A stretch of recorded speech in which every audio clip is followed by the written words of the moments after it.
Concept of acid और base में सबसे पहला नाम आता है अर्हेनियस का।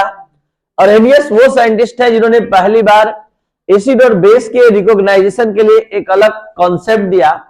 इनके अनुसार एसिड्स वैसे हाइड्रोजन रखने वाले सब्सटेंस हैं जो वाटर में डिसॉल्व होकर हाइड्रोजन आयन प्रोड्यूस करते हैं, यानी acids are hydrogen containing substance which give hydrogen ion in water, which give hydrogen ion in water।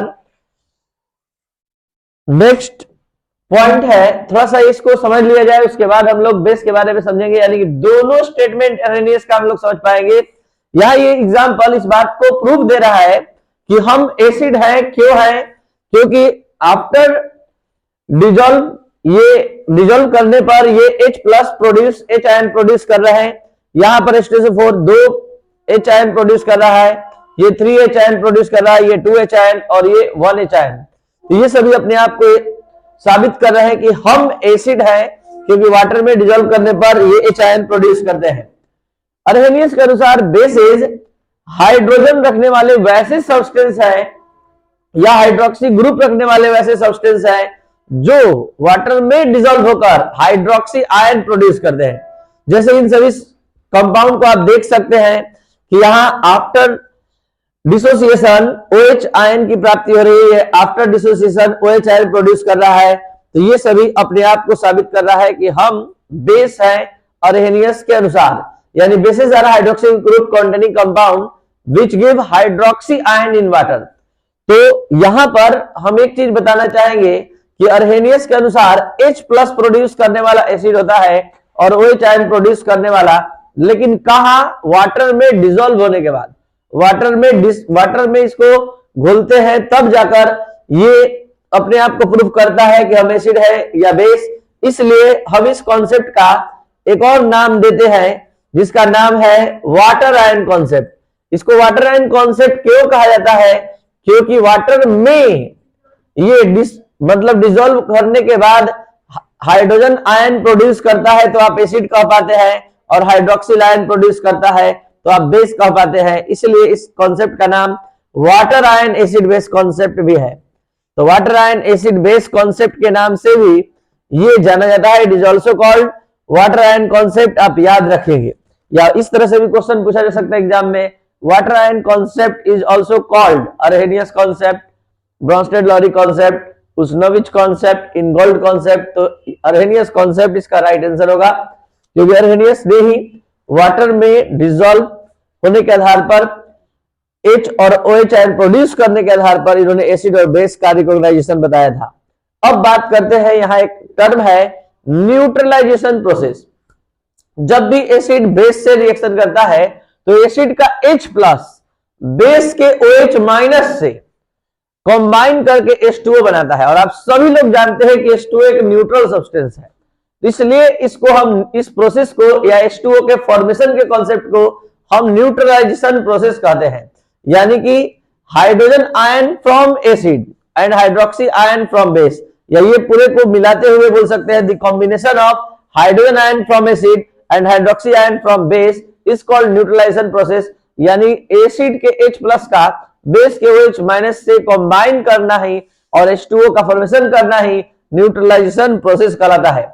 वास्तव में एसिड का जो स्ट्रेंथ होता है, शक्ति जो होता है, वो H प्लस में निहित होता है, और बेस का जो होता है वो OH माइनस में, और दोनों के कॉम्बिनेशन से जो सब्सटेंस बनता है वो न्यूट्रल सब्सटेंस बनता है।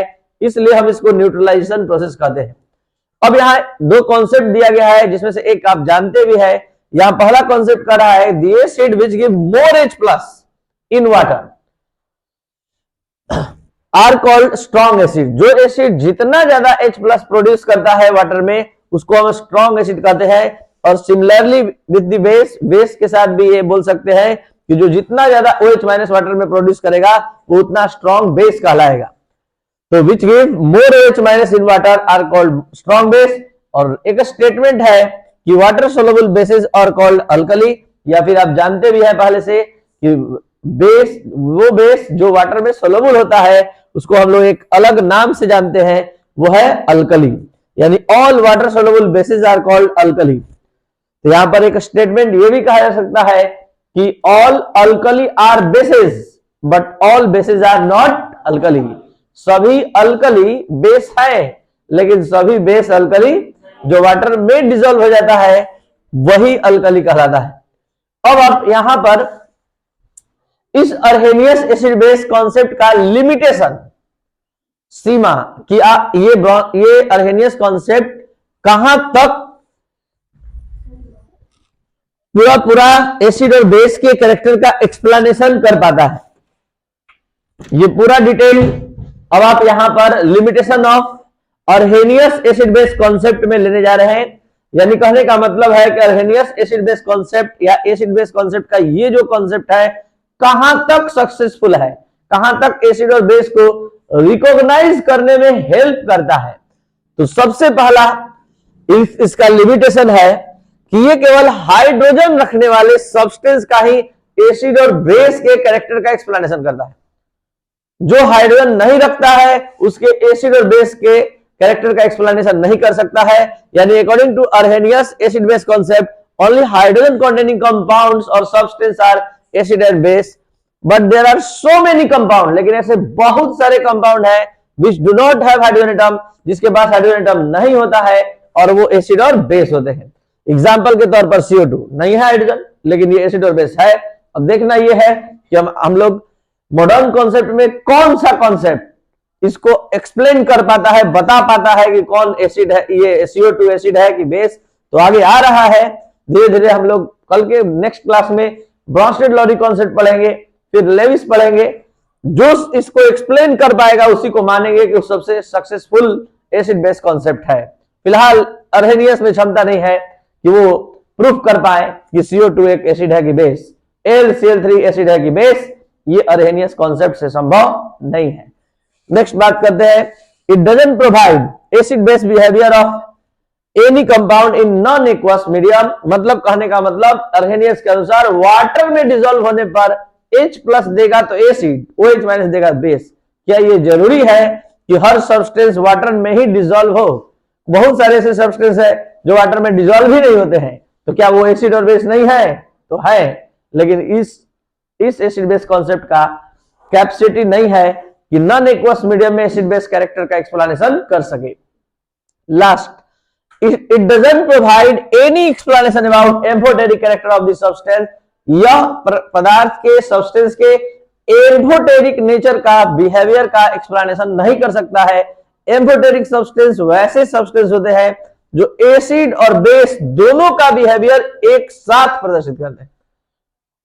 उन सभी सब्सटेंस को हम एम्फोटेरिक सब्सटेंस कहते हैं, जिसका एक्सप्लेनेशन हम लोग ब्रॉन्स्टेड-लॉरी कॉन्सेप्ट में देख पाएंगे, क्योंकि ब्रॉन्स्टेड-लॉरी वो कॉन्सेप्ट है जो एक ही सब्सटेंस को एसिड और बेस प्रूफ कर सकता है।